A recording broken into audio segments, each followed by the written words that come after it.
With that being said, I'd like to introduce to the stage, again, for his umpteenth time here at Strongsville GOP, successful businessman and candidate for U.S. Senate, Bernie Moreno. Thank you, Shannon.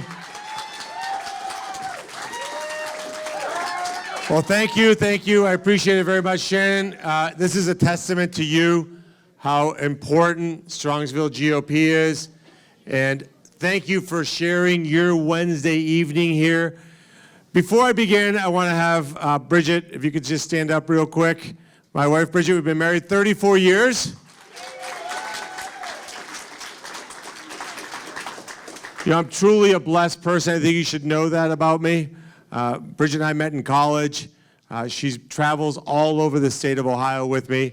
That's about 2,000 miles a week for the last 6 months. Now, this is our last campaign stop of the season, though, because my daughter Emily is literally at home trying to figure out how to stop doing jumping jacks so she can let the baby out. So Bridget's going to go on what she calls an indefinite strike while she takes care of our baby here locally. But thank you, Bridget, for everything you've done for the last 6.5 months. I really want to hear what's on your mind, so I'm really looking forward to the Q&A. But I want to maybe just level set a little bit, tell you a little bit about my background, who I am. A lot of you may know me already, but in case you don't, you should know that I wasn't born in America. And I think that's important for you to know. And it's important, especially as we talk about the border and immigration. I was born in Colombia, South America. Now, for 51 of my 56 years, I never had to explain to people that my family came here legally. But for the last 5 years, I've had to explain to people, which is a new phenomenon, that we did come here legally. I'm the youngest of 7. My dad was one of 11. My grandfather was one of 23. So in case you're wondering if I'm Catholic, I hope I answered that question for you already. Now, the other question I get is, well, where did you go? I said, well, we go where every South American goes, which is South Florida. That's where we landed. That's where my family actually stayed. And then the next question I get is, well, how did you learn English? I said, well, I watched a lot of TV. I tried to figure out words that kind of matched English to Spanish. I watched a lot of Saturday morning cartoons. I did watch the Sunday talk shows, believe it or not, as a little kid with my dad. I do tell people that I learned how to play some American games like Cowboys and Indians. Although, did you guys call it Cowboys and Guardians up here? No. Oh, all right, just thought that was... No, just checking.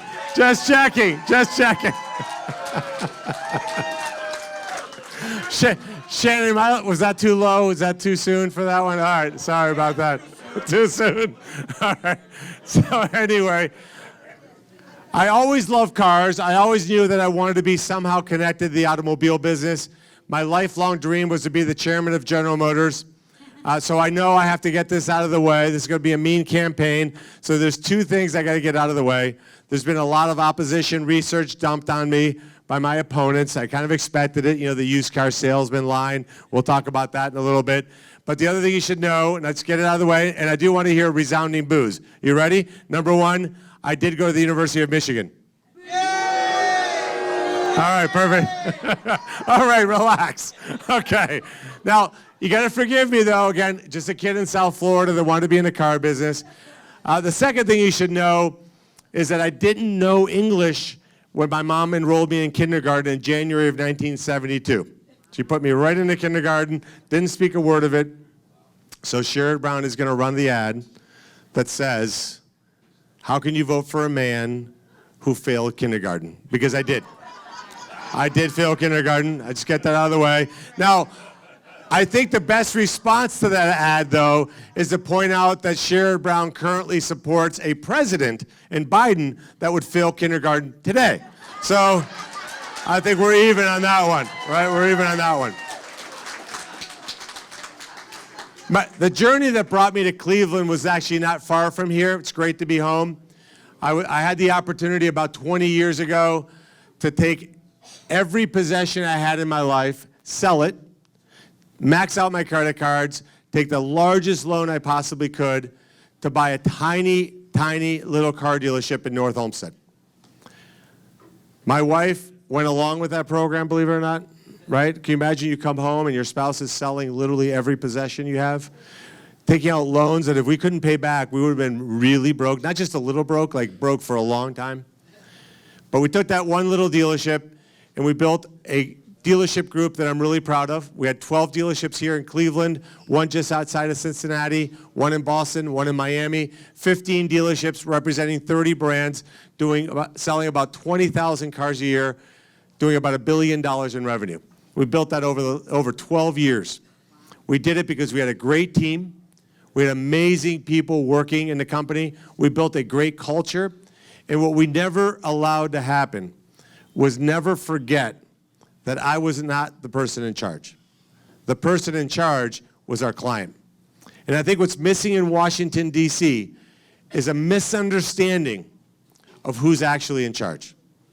Because it's not the politician. It's not the elected official. It's we the people. And that's what we got to bring back to D.C. Everybody, except for Joe Biden, knows the second paragraph of the Declaration of Independence, the most important document, honestly, in modern human history. We know what that says, right? We're endowed by a creator, right? But there's a line that happens at the end where it ends with, everybody ends it with life, liberty, and the pursuit of happiness. Everybody stops there.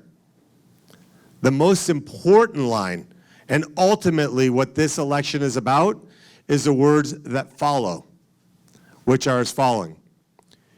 In order to secure these rights, governments are constituted among men, deriving their just powers from the consent of the governed. I want you to think about that for a second. Where are we today? Where were we 3 years ago? Did any of you in this room consent to have your businesses closed? To be told that your job wasn't essential? To be forced to take an experimental vaccine or lose the ability to provide for your family? To wear a mask that common sense told us wasn't going to work? Now, let's fast forward to today. How many of you in this room consented to have 8 million people cross into this country illegally? And then put them up in luxury hotels in Midtown Manhattan at a cost of $6,000 per family, per room, per month. More than the average family in Ohio makes in a month. Plus 3 meals a day. Plus National Guard protection. Plus maid service. Did you consent to that?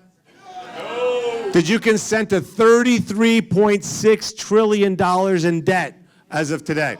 No. Did you consent to give your taxpayer dollars not to pay for your police officers, but to pay for police officers in Ukraine and countries that hate us? No. That's what this election is ultimately about. You're going to hear my opponents in the primary sound a lot like my opponent in the general election. And let's talk about those things. Let's talk at the border, number one. Shannon said, what's my vision for this country? My vision for this country is that we restore the sovereignty and security of this country. That we, and we alone, are in charge of who enters our country, when and how. Not some Mexican drug cartel, which is the situation today.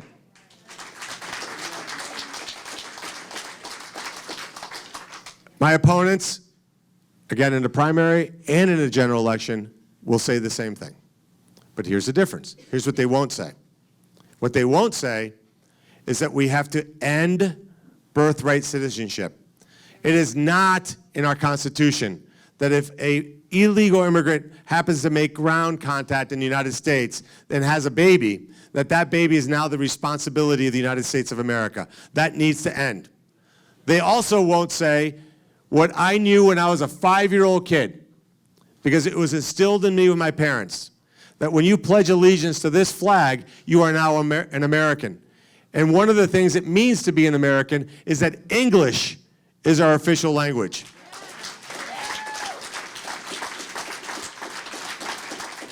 We can't have schools, Jeremiah, wherever you are, where teachers are having to deal with kids that learn 5 different languages. No, I'm sorry. English is the only language that is taught here in the United States of America as the main language.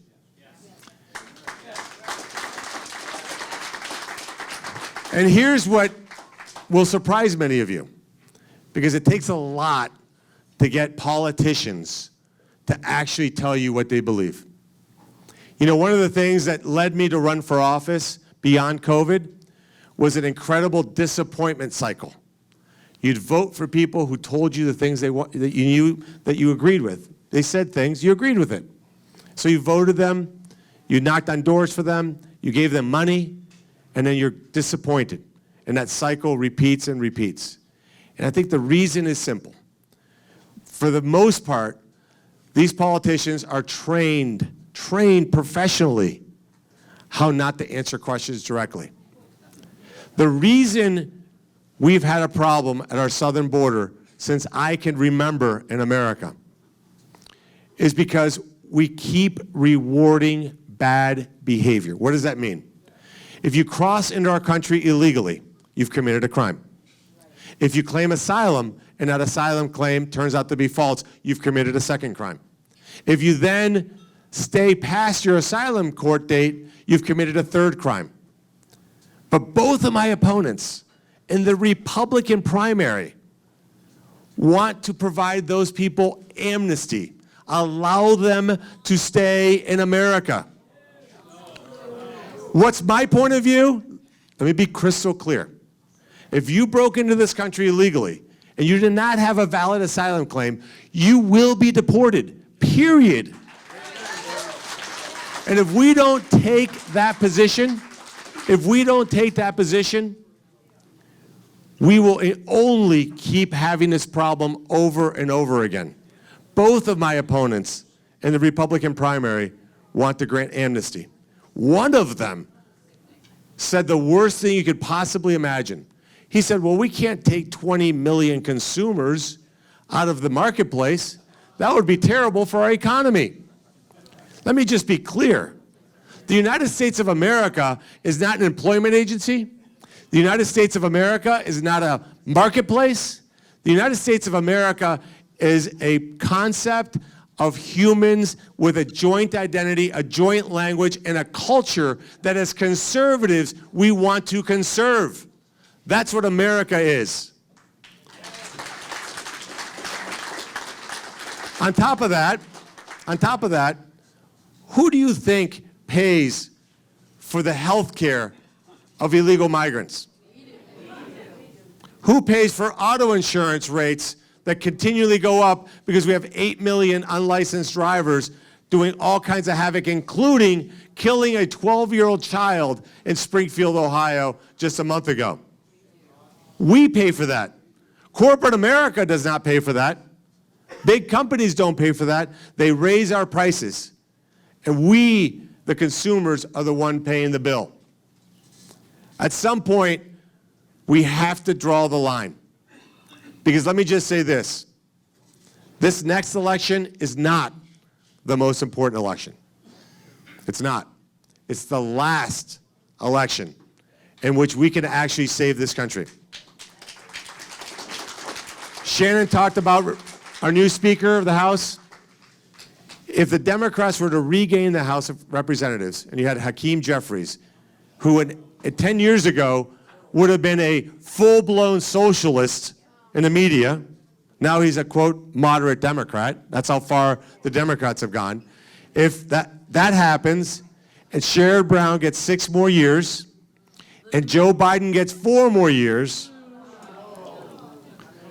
we in this room, all of us in this room, will have to answer to our kids and grandkids and say, we did not do our duty.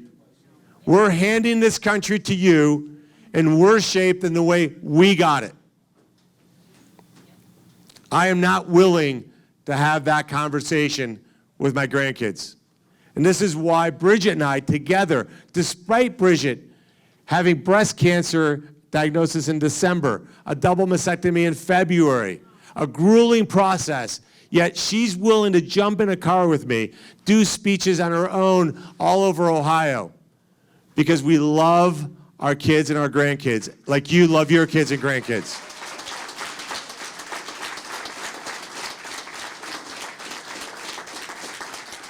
The Democrats cannot have control of our government any longer. Now, let me just say one last thing, and we'll turn it over to questions. I was asked the other day if we do this, which I believe we will, by the way. I do believe we keep the House. I do believe we win the Senate. And I do believe, let me just say the words clearly so that my opponent, Matt Dolan, can hear this. President Trump will be our nominee and will be the 47th president of the United States of America. And it's not confusing for me whether I support him or not. I support him unequivocally. I want him to win. We need him to win. Let me just be crystal clear about that. So when we do that, the question that I got asked is, well, will you work with Democrats? That's a question that's only asked of Republicans. Have they ever asked Democrats that question? You know why the answer is no? Because they don't. They do not. All right? So when we get power back, what we're going to do, are you ready for this? You may fall off your chairs. You ready? We're going to do the things we said we were going to do. That's what we're going to do. Right? We're going to secure our border. We're going to get inflation under control. We're going to unleash American energy. We're going to stop paying people to stay at home and not work. We're going to listen to this one. Jeremiah, where are you? We're going to eliminate the Department of Education. All right? And I'm not talking about over 10 years. I'm talking about year one. These are the things we're going to do. Because when we do those things, we're going to show the country how things get done. Now, I answered that question that way, and somebody says, yeah, but you got to unite the country. How do you unite the country? How do you bring people together? You know what brings people together? A strong America, a successful America, a free America, a prosperous America, an America that projects strength all over the world because we're strong at home. That's what's going to bring people together. That's the secret sauce. It's not about figuring out what the Democrats have on their mind. We know what they have on their mind. My family left a continent in which every country has seen what they have in their mind. They want to turn us into Venezuela. We got to keep us as America. So with that, Shannon asked me to speak. He said, do you mind taking questions? I said, I have two rules. Rule number one, you can tape record and videotape anything I say. Because what I say to you here is what I'll say to the media, what I'll say privately, and what I'll say to donors. Rule number two, this is a really important election. And I really, really appreciate what Shannon and all of you are doing by taking the time to really understand who the candidates are. So please don't hold back. If you have a question that you think maybe I don't want to ask it, that's the question I want to hear. This is a job interview. This is the most important job that I've ever asked to do. You're my prospective employer. The relationship is you're more important than I am. So ask away. Shannon, I'll turn it over to you.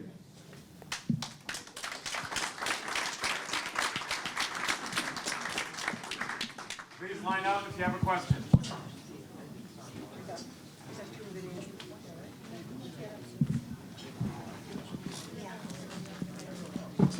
Well, I told you just a minute ago I was going to ask you this question that I asked Matt Dolan. And I'm going to ask you the question that I asked Matt Dolan. I just told you I was going to ask the question. It's really no point now. I asked Matt Dolan, I'll ask you, who do you plan on supporting in the presidential primary? And Donald J. Trump. Right. Anyway, I guess I wanted to get that out. I'm really glad to hear you say that. I'm absolutely a Trump supporter myself, and God bless you. I'm glad you have the fortitude to say that. Well, let me ask all of you a question. I'm just being totally sincere. If you're running in a U.S. Senate primary as a Republican, and you get asked that question, and then actually the question becomes, well, if he is our nominee, who do you support? And you say you're not sure whether you support Trump or Biden. Is that not disqualifying? Absolutely. All right, we agree. I also asked him, does he personally think that the 2020 election was conducted fairly and without fraud? And did he say he had ears and eyes? Did he say, because anybody who had eyes and ears knows what happened in 2020. Listen, I'll just give you one example. The Hunter Biden laptop story in Cleveland, Ohio, not far from here, Joe Biden stood on that stage and said that 51 national security experts said that that laptop was Russian propaganda and misinformation. Lied. He knew that wasn't true. He had put everyone, his campaign had put those 51 scoundrels up to sign that letter. And had voters known then what we knew and what we unequivocally know now, there's no way that 13 Americans would have died in Afghanistan. There's no way Ukraine would have been invaded. There's no way Taiwan would have been in danger, and there's no way we'd have record-setting interest rates because Donald J. Trump would have been president. Thank you. God bless you. We have a rule of one question, no statement. Sure. Okay. You have my vote because my wife's from Bucaramanga.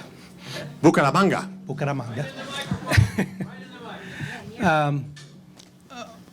It's been an eye-opener what's happening right now on college campuses with the anti-Semitic actions. Disgusting. And I'm really I've always been amazed to understand how the Jewish folks vote Democrat. I'm hoping this is an eye-opener for them, and do you think it's going to have an effect on the election? Yeah, I mean, let's just be honest. What's happening in Israel has been going on for decades. Obviously, what happened on October 7th, the worst massacre of Jews since the Holocaust, was heartbreaking, to say the least. I'm Catholic, but my granddaughter is going to be Jewish. Max Miller, my son-in-law, is Jewish. My daughter's Jewish. It's unimaginable to know that there's humans that walk this earth that behead babies. Our colleges and universities are broken. I was the chairman of the board here at Cleveland State. I was vice chair at Tri-C. I'm very proud of the things that I did there, making certain that at Cleveland State, we honored free speech. We got rid of our Confucius Institutes. We didn't allow our kids to be brainwashed. But we don't have trustees at other colleges that are doing the same thing. My perspective as a U.S. Senator will be two things. Harvard, Yale, Princeton, these Ivy League schools which have gone completely off the rails should have their nonprofit status revoked. And then secondly, if you are teaching kids skills that matter, then the kids that go to that school should have Pell Grant eligibility. On the other hand, if you're a school that's indoctrinating kids, not allowing free speech, where you have professors siding with Hamas murderers, shaming Jewish students, no Pell eligibility at that college or university. That's really important. We as Republicans and as conservatives have to stop playing just defense. We got to start playing offense, and that's how we win. Hi. Well, you kind of gave a little answer, but I'm a mother of a 22-year-old. How do we get back the youth vote, the kids that have been born and raised indoctrinated wrongly, the kids that feel that feelings are more important than truth and fact, the kids that will never, ever accept anything that is American? Yeah, well, that's not going to happen on year one. I'm just going to tell you that. This has been a 40-year journey, 50-year journey. We've let it go on too long. God bless Jeremiah. Ohio Value voters, John and Diane Stover, have been working on this for years as well. Very proud to have the unanimous endorsement from their board in this race. Bridget and I aren't just putting our mouth out there. We are endorsing and have endorsed over 50 school board candidates all over Ohio. We have financially supported those candidates. So it's not just, hey, we endorse you, but rather written them a check, encouraged our contributors to write checks. And beyond that, what we have not done is not done one yard sign, not one TV commercial, because what we need to do is, my primary is not till March. I don't want to compete with eyeballs with local candidates and media messages with local candidates. If I start going on air, I make the price of those TV ads more expensive. So we're going to wait to do that until after this election, because we have to do this as a team. We have to all get massively engaged, because the indoctrination of our kids stops when we get school board members that are put parents back in charge, and we get the federal government the heck out of education. We do that, we'll fix our schools.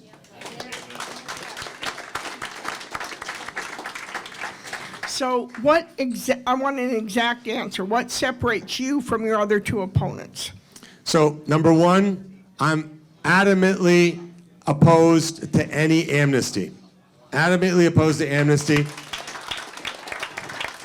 Both of my opponents are in favor of amnesty. One of those, I had to explain what amnesty was.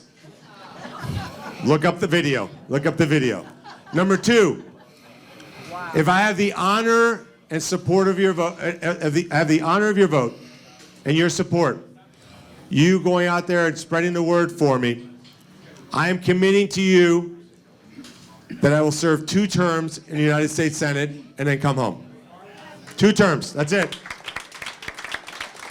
Now, Bridget says, just to be clear, any talk of a 3rd term is with my second wife. So she puts that clearly. Now, both of my opponents, this is important, actually, I'm going to take that back. All 3 of my opponents, including Sherrod Brown, are vehemently opposed to term limits. One of them is 44 years old. He wants to be there till he's 90. He probably thinks he's going to be president of the United States. And that's the problem with Washington, D.C. When you go there and you think that this is a forever job, you get sucked into that swamp. 2 terms, coming home. My political career will have a beginning and a fixed end. Hi, Bernie. Thank you for being here. I wanted to say that I'm very excited. Your campaign is really picking up a lot of energy. I personally am thrilled that you are so pro-life and vocal about it, and with education. None of our lives are going to really matter if what happened in Israel happens here. Can you help us understand how you can, I know you're one person, but there's got to be some kind of a network of military, government, and local people that can provide some kind of security, because there's a lot of sleeper cells. Yep. Dinesh D'Souza's movie really pulls it all together. Yeah, no question. No, there's no question at all. In terms of the momentum, let me just say thank you. As you know, Senator J.D. Vance endorsed me back in April. Carrie Lake, who some of you hopefully saw, endorsed me. Newt Gingrich just endorsed me this week. Last time we balanced the budget was with Newt. We got Kash Patel, Matt Whitaker, 15 of President Trump's ambassadors, Charlie Kirk, Turning Point USA. We've got over 30 national endorsements. My 2 opponents have the exact same number. 0. And we have 400 local endorsements in every corner of the state. But let me just say this, and I've been very vocal about this over the last 3 weeks. Our leaders in D.C. have let us down. We know that. They've allowed 8 million people to cross into our border illegally. We don't know who those people are. We don't know where they are. And more importantly, we don't know their intent.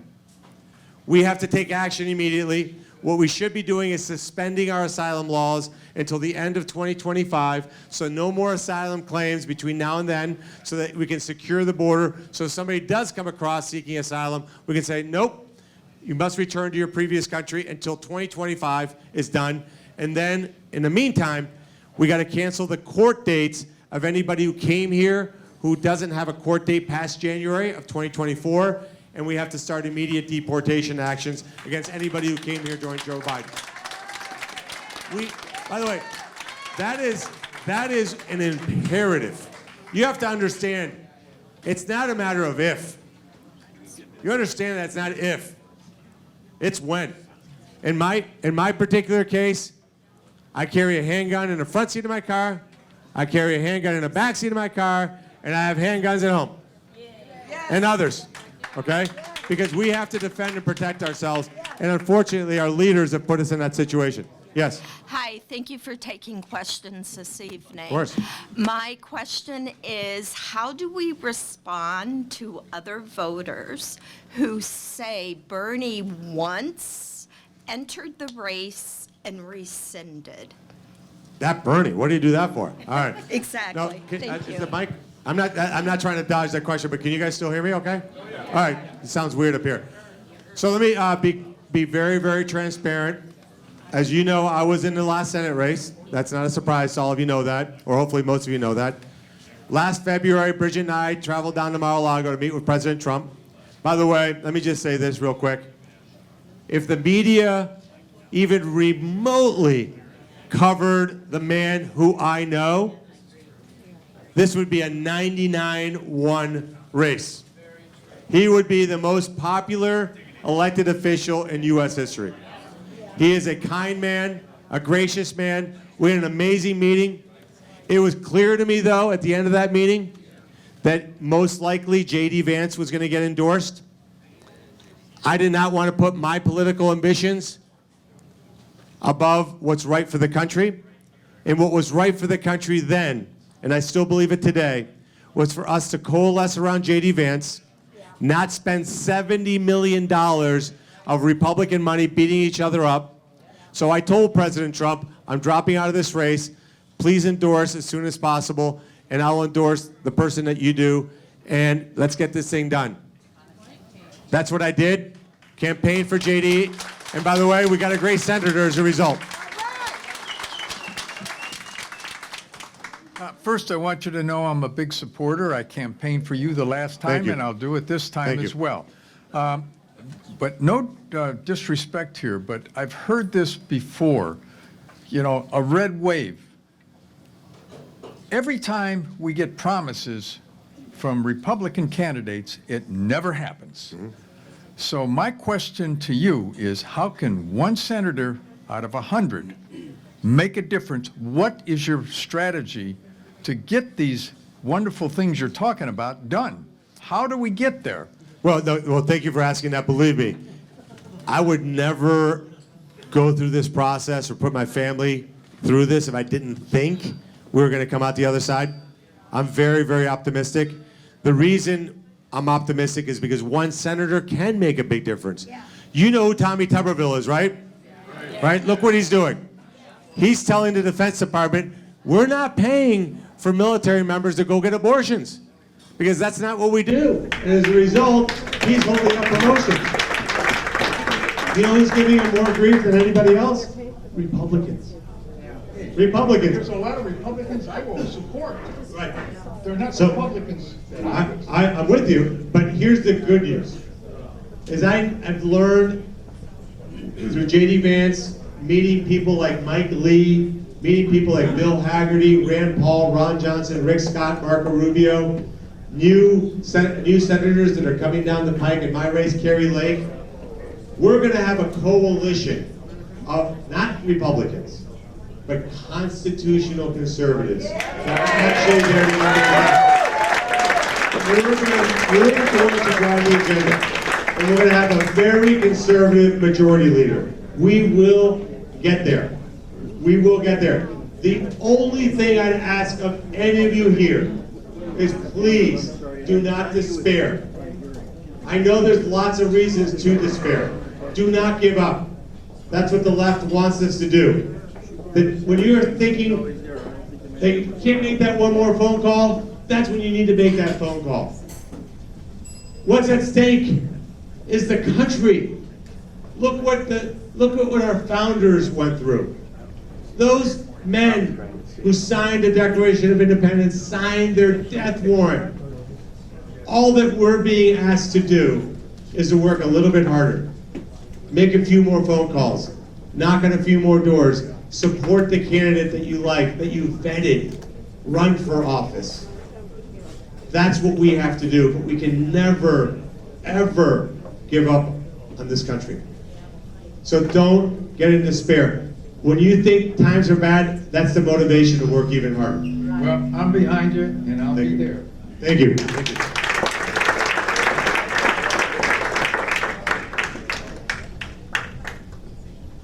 My Marco Rubio moment. Well, I have another strategy question. Yes. To beat Sherrod Brown, it can't be a personal attack race. It has to be on issues and his record. I mean, the issue for 2018 should have been Lordstown, not Renace's taxes, and Sherrod Brown being a wife beater. We're approaching a banking crisis, if you listen to some people, and there's at least two major holes in Dodd-Frank. And he's the chairman of the Senate Banking Committee. Do you have any thoughts on that you can share with us at this time? Yeah, for those of you who are not familiar with Dodd-Frank, it was a law that was passed during the financial crisis that basically says we're going to make sure banks are not too big to fail. They created what's called the Consumer Finance Protection Bureau, a completely unaccountable government agency, Elizabeth Warren's basically toy. And what we have to do is we have to massively reform Dodd-Frank because the consequences have actually been the opposite. The opposite has happened. What we have now is we have only big banks. That's where we're heading, Mark. And these big banks will get to the point where they become quasi-government institutions. And if you look at small communities, small towns, places here in Ohio that need small regional banks, community-based lending, they can't survive under the weight of these regulations. JP Morgan Chase is growing exponentially while these small banks are getting destroyed and merged into oblivion. That is a destruction of small and medium-sized businesses. But make no mistake, and I think you know this, Mark, it's not that Sherrod Brown and the leftists are stupid. They know exactly what they're doing. This is by design. They want to wipe out these small banks because they want to wipe out small businesses. They want us all working for giant government-controlled quasi-public companies with no identity, and they want to destroy entrepreneurship and freedom in America. That's how this movie will end if the Democrats stay in power. And that's all Sherrod Brown. When he says he's for the working class, he absolutely is not for the working class. He's the guy that wants to take your car and make it an electric vehicle. He's the one that he wants to take the money that he hasn't confiscated from you and tell you how to spend it. He's going to give our auto industry away to China with these EV mandates and incentives. So it's not just Dodd-Frank. And you're exactly right, Mark. This is going to be a battle of ideas. His are very bad for American workers. My ideas are what's going to build and grow and have a thriving middle class. I'm going to leave you with a number here for a second. In 1949, 6 of the wealthiest cities in the United States of America were located in the state of Ohio. 6 of the top 14. We're barely in the top 50 today. Where are the wealthiest cities today? In and around Washington, D.C., in and around Boston, in and around San Francisco, in and around New York. This wasn't by accident. This was a gutting of the middle of America. We took our industry and we shipped it to China, we shipped it to Mexico. And our leaders made a fortune doing that. That's gotta end.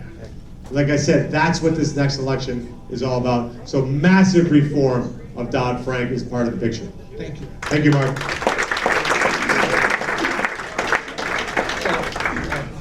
So I, for one, for a lot of people here, really want Sherrod Brown out of Washington. Let's take a poll. Who wants Sherrod Brown out of Washington? You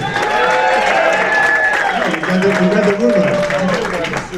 So, however, Sheriff Brown has won by massive margins in the past because he has a lot of independents in his base. What is your strategy to try to win back these independents so we can send Brown packing? Sure. Well, let me just say, numbers are really important to me as a business guy.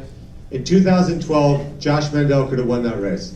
Sheriff Brown was kept at 50%. Josh was at 45%. And a Tea Party candidate got 5% of the vote that was funded by the Democrats. Okay? Now, in that year, we had, oh God, I hate to even say this. Okay, you guys ready? I'm so sorry. We had Obama versus, oh God. Say, oh God. Okay, around me, right? Right? And in that situation, the black vote went for Obama by like 98%. In 2016, President Trump got 9% of the black vote. In 2020, 13% of the black vote. I predict next year, you ready for this prediction? I think he gets over 20. I think he gets over 20. We have the independents. We have the independents, we do. What we don't have is this constituency of the Democrat Party that they have done what they've done forever. They've done it since 1855. In 1855, the Democrats would have called Shannon Burns' great-great-grandfather a radical Republican.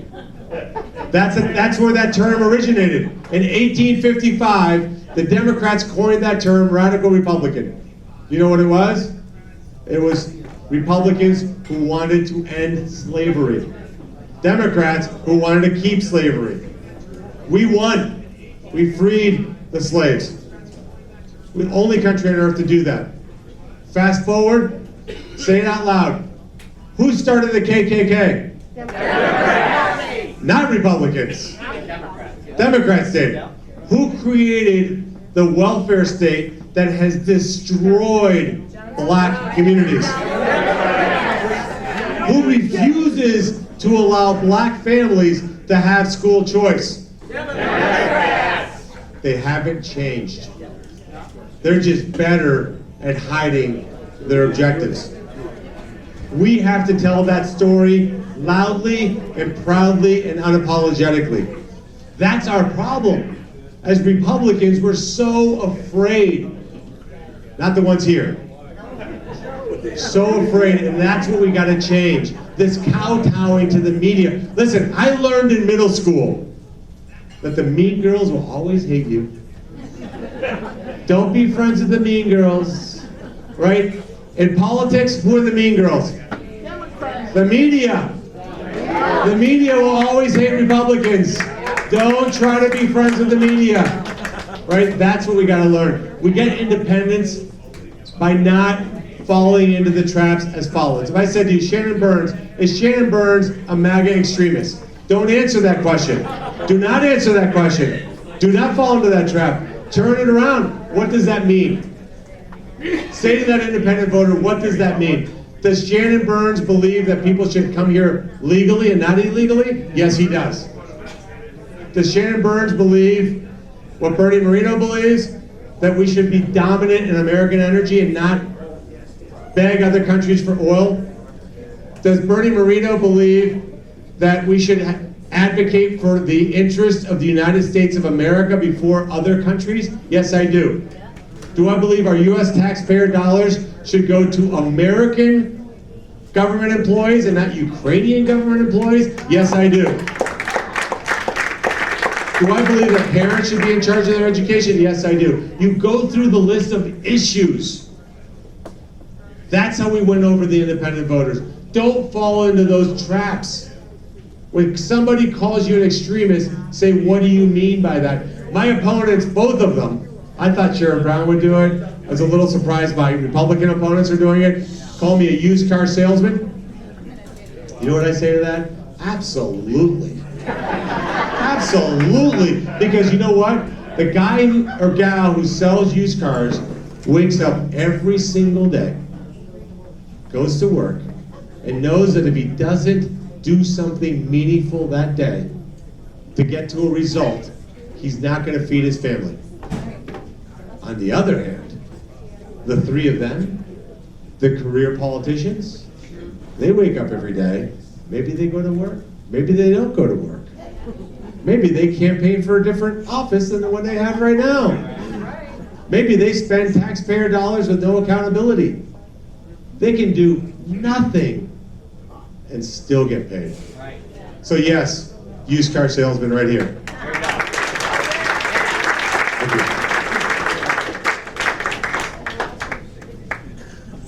So Bernie, I actually have the pleasure of asking the official question on behalf of Strongsville GOP. For those that aren't familiar, we have a question we're asking every candidate in Decision 2024. And I'm going to break our rule of a statement in order to ask this question. Why? Because I can and no one else is here to shut off the microphone. Watch me, Glenn.